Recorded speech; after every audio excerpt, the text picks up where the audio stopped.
Marie, this Sunday, FA Cup action, playing against Gwalior United. FA Cup is something that evokes so many memories and emotions in people.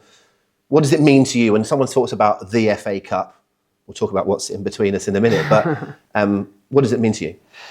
I think for in the women's game, for years, it's been the pinnacle in terms of the most watched game. Obviously, the period that we're in now, it's far more visible, but certainly when I was growing up, it was on terrestrial TV, the Women's FA Cup final. That was the game that everyone remembered. That was, the teams, everybody remembered who was in those games. And as a player, that was a game you wanted to get in and play in. So again, for me, special memories in terms of obviously my period as a player, of the excitement of playing in that competition, knowing that the exposure that it had and that opportunity to play in that final, and obviously as well that you got to play teams all around the country, because especially with how the leagues are regionalised, you just, again, the away days, the travel days, it was always different, and yeah, just the general excitement overall. I think it's always had a special place in the women's game, the FA Cup final, and I still think it does now, if you see, obviously, with the games being held at Wembley. So yeah, real special competition. It feels like some of the ways that you've spoken about it there is how men's football would talk about it, but maybe a generation and a half earlier, when it was the only game that was on TV. Obviously, we know that it's taken the women's game time to catch up because of the nature of things, but it's brilliant that that is now happening. We'll come on to the Wembley thing in a minute, because it's almost unthinkable that it wasn't at Wembley now, but it's not that long that it's been at Wembley. But speaking of that geographically, you grew up in Harrow, is that right? Yeah. And so that's basically next door. You could probably see the Twin Towers from your house, couldn't you? Was there something even more special about it because it was, so close to the men's one anyway? The finals were there, right on your doorstep. Yeah, I think obviously I'm a little bit older, so I remember the generation of the Twin Towers, and also my first footballing memories growing up, obviously watching the men's game. And there were some real marquee games, and obviously the build-up, the coverage would start at 12 o'clock and people would be in for the day, getting ready for the game. So I think from that side of it as a kid, having those memories, and then also going into senior women's football and seeing, how special that game was built, and as I said, the level of attention that game got. So I think across the board, from obviously growing up and not having, the visibility that the women's game has now, the importance that the FA Cup then, certainly in the 90s and early 2000s, how within the men's game it was still a real big occasion. So again, they're real, in-ground memories for me of the FA Cup, and still now when we enter that competition, it resonates really, and it's special, and you want to go as far as you can, because as you said, you've got that carrot of getting to Wembley, which, for a female footballer that is the pinnacle. Absolutely. Can you remember your first FA Cup tie as a player, or certainly the first campaign that you would have spent in the FA Cup? Yeah, I think it was my first season going into senior women's football, so 15, just turning 16. And we played Liverpool, I was at Watford at the time, so they were in the league above. So again, as I said before, the excitement of you get to play a different variety of team, a different level of team as well. So we were very much the underdog going into that game. And again, I only went in goal when I was 14 years old. So within 2 years to be playing, I think it was the third or fourth round at that stage then was, that was the biggest game I've ever played in. And it went all the way to penalties, and, we were the underdogs, took them to penalties and we won the game. And being a goalkeeper, you're always the hero, aren't you? Saved a few? Yeah, just a few. It's par for the course, though. So yeah, as I said, that's ingrained certainly in cherished memories for me as a player, and I try and share those experiences now with the younger ones, because they're a bit like, God, did you even play? And I'm like, well, yeah, a little bit. But yeah, it's good to have those memories. We'll come on to some finals in a minute. You were involved in 3 finals, but before we do, are there any other? Because the FA Cup is about way more than just the final. Obviously, it's the pinnacle, but there's lots on the way. You've just mentioned one there. Any others that stand out to you of earlier rounds or big comebacks or whatever it might have been in those situations? I would probably say more so the ones where it didn't go my way. Okay. So a big one for me was when I was at Chelsea. We played Arsenal it was the FA Cup semi-final then, and we narrowly lost out 3-2.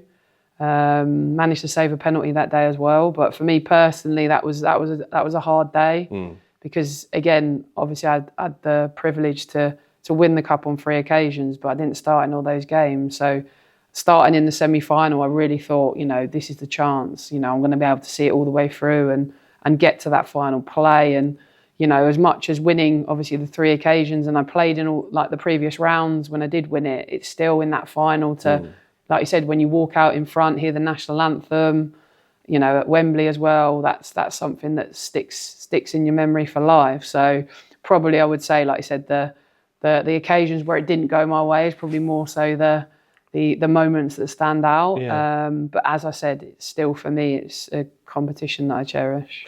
They say that losing a semi-final probably hurts more than losing a final in some ways because you've missed out on that chance of what might have been. Let's talk about those finals then. So that's the situation, one with Birmingham, one with Chelsea, one with Manchester City, that you've got to a final. Unfortunately for you, you've not played in any of them. It's hard being a sub-goalie, I guess, because if you're a sub-outfield player, you might well get on at some point. You know that your situation, unless they get sent off or injured, which you don't want, do you? Because that's not helping your team, then you're unlikely to get on. Is that hard? Looking back now, are your emotions mixed about those things? Because you've got medals like this, you've played your part in the run, because it's not just the final, as we said. But is it quite hard looking back and now you didn't play? I think, again, across obviously the 3 finals, the first was the hardest because, as I said, I played in the previous rounds. I was first choice that season. So that was a hard one. That was our first final at Bristol City. But obviously for the football club, it was the first time they ever won the competition. So now, obviously, that I'm older and wiser and you look back and that's still a fantastic achievement. And to have played a part in that, for me now, I sit here and I appreciate that. But at the time, that was hard. So, obviously sitting in this seat now when I'm talking to players, it's like I understand that pain. When you miss out on those big occasions, but then also on the flip side to kind of be like, look, in life you get very few opportunities to win. So to be part of something like that, I still, as you said, those memories are held very dear, and the after parties were fantastic. So they're definitely memories that still stick at the forefront of my mind. But yeah, the first was definitely the hardest. I think obviously with Chelsea, and obviously that was under Emma, that was the first competition. That season we won the league, we did the double. So again, obviously to not play in the final, but to have played the significant parts in both the league and getting there, and being sort of at the infancy at that football club of that turnaround. That's again, you've played your part. That's a legacy moment. That was a real turning point in terms of certainly her term at the football club, where the momentum just shifted, and as I said, you see where that club is now, and the absolute beast of a women's team that they have now, and a winning machine. So I've played parts in all of those memories, and then at City again, as I said, we won the treble that year. That's this one, isn't it? Yeah. So that was a season I'll never forget. As I said, I was sitting. I think of all the football clubs, of all the finals, I'm sitting behind England's number 1. At Chelsea, I was competing with Sweden's number 1. So every environment I've been at, the level I've been, we've had some of the world's best goalkeepers. So I always say, I always made everyone better at my own detriment. But as I said, that's the role that I played. But to be, I'm sitting here and I can say that, I've won doubles and trebles. There's not many players that get to do that. But as I said, I've got that balance of now being able to sit back and appreciate being part of such football clubs and, such teams, that have paved the way is really important to me now. There's something really interesting looking at those 3 finals. So 2012, 2015, 2017 are when the finals are. You mentioned about Bristol City with the first one. So it was Birmingham against Chelsea at Ashton Gate. The crowd was 8,700 roughly. You go 5 years later for your third final. It's at Wembley now, and it's 35,000. If you look at the attendances over the last 3 seasons as we sit here, you're talking 74, 75, 77,000. What that's grown into in just 13 years is not a long time, but to go from just under 9,000 in Bristol to nearly 80,000 in our national stadium. If there's not a better example of how the game has grown in this country, that's got to be up there, isn't it? Yeah, undoubtedly. And as you said, there's been some key significant events along the way in terms of, Olympics, Euro wins, World Cup, placings that have raised the visibility of the women's game, and that's always been the case, that we need to make it more visible, and the more visible it is, then the more people are going to come. And we've seen with our own eyes here this season that success breeds interest, but also being able to exhibit what we're doing is a big thing, and getting in front of people. And as I said, from that first final to the third final, the game professionalised. So the product that was being obviously delivered on the pitch was of a level now where people want to come and watch, and people want to pay and come and watch. So to be part again of that journey, to see how much the game has grown, and to have been fortunate enough to be a professional myself, and the difference that made, I just hope that it continues in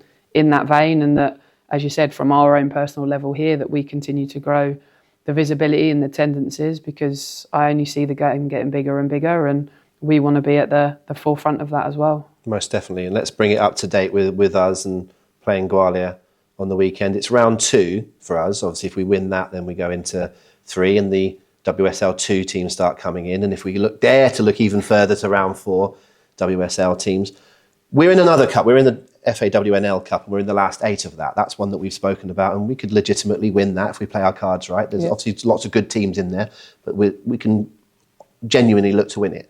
What can we look at in terms of the FA Cup? We're probably not going to win the FA Cup, Marie. I don't want to break that to you. But where do we look further down the line? What are our aspirations in it?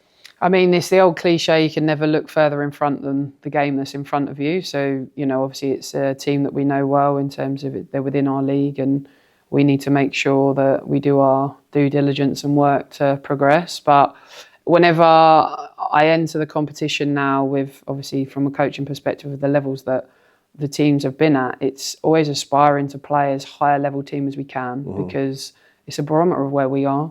And also it's exposure for the players and also for the club. Because I think, it would be fantastic if we were fortunate enough to get into that 4th round and draw a WSL side, and hopefully it'd be a home tie, and bring them to home park, because I think that's what we want to showcase.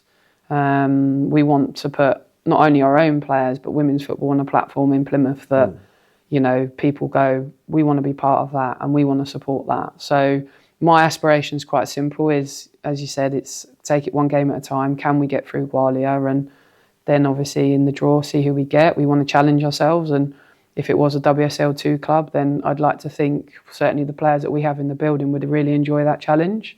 But yes, if we could get into January still in the hat, then it opens up a possibility of a dream tie, certainly for some of these players who, they look at, your Leah Williamsons and your Lauren Hemps, and for them to have the opportunity to potentially play against them, that's something that we want to give these players that exposure to. And we are, as mentioned, playing on 3 fronts, aren't we? So there's the FA Cup, the progress, how well we can do in the FAWNL Cup, but also we want to be as high up in the league as possible. We're doing pretty well at the moment. Winning games in cups breeds confidence, playing against good teams, and as you said, using it as a barometer. So however we do in the cups, I think you would agree the league is still your priority, and you want to do as well in that as possible. But winning in cups will help our league performance, one would think, especially from a confidence perspective. Yeah, definitely. I mean, look, winning breeds habit of winning and continually to win. Momentum is key, and the cup competition provides an opportunity where necessarily, like you said, the pressure isn't as much, because we can play with a little bit more freedom, because as you said, our focus is the league. We want to push to try and compete to get into those top 2 positions if we can. I certainly think we've put a run of form together which given us that opportunity to. But the cup competition gives us that freshness in terms of, again, the types of opposition is different challenges as well, which again, from my perspective, only motivates players more. So just trying to tap into that a little bit. And as you saw at the weekend, the drama and the confidence of being able to pull a game back, again, breeds more confidence into players going into the league fixtures. So, I am mindful that, yes, obviously we are riding a crest of the wave at the moment, but we still need to maintain our focus, because, as I said, our bread and butter is the league, and we know in terms of the margins of errors that what we have now is small, so we need to make sure that we take care of business on that front. Finally, for supporters thinking about coming on Sunday, there's there's almost a shorthand about the FA Cup, isn't it? You might have to explain the league structure or how people are doing or how it's regionalised or whatever, but the FA Cup is the FA Cup. Everyone knows all about it.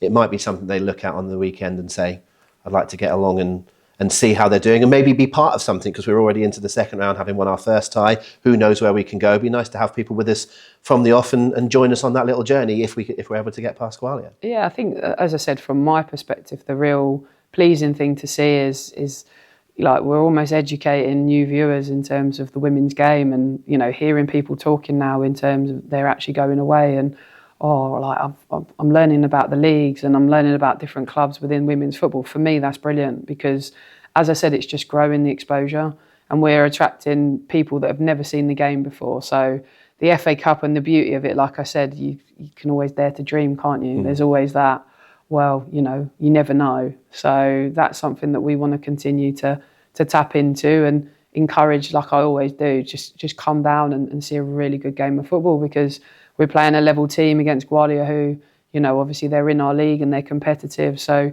they'll see a good game. And again, I just think if they come and enjoy the game, then they're likely to come back. Marie, thank you for sharing your FA Cup journey, your memories with us, and for seeing this little trinket as well. You never know, as we say. We'll see how we go on Sunday. Absolutely, never say never.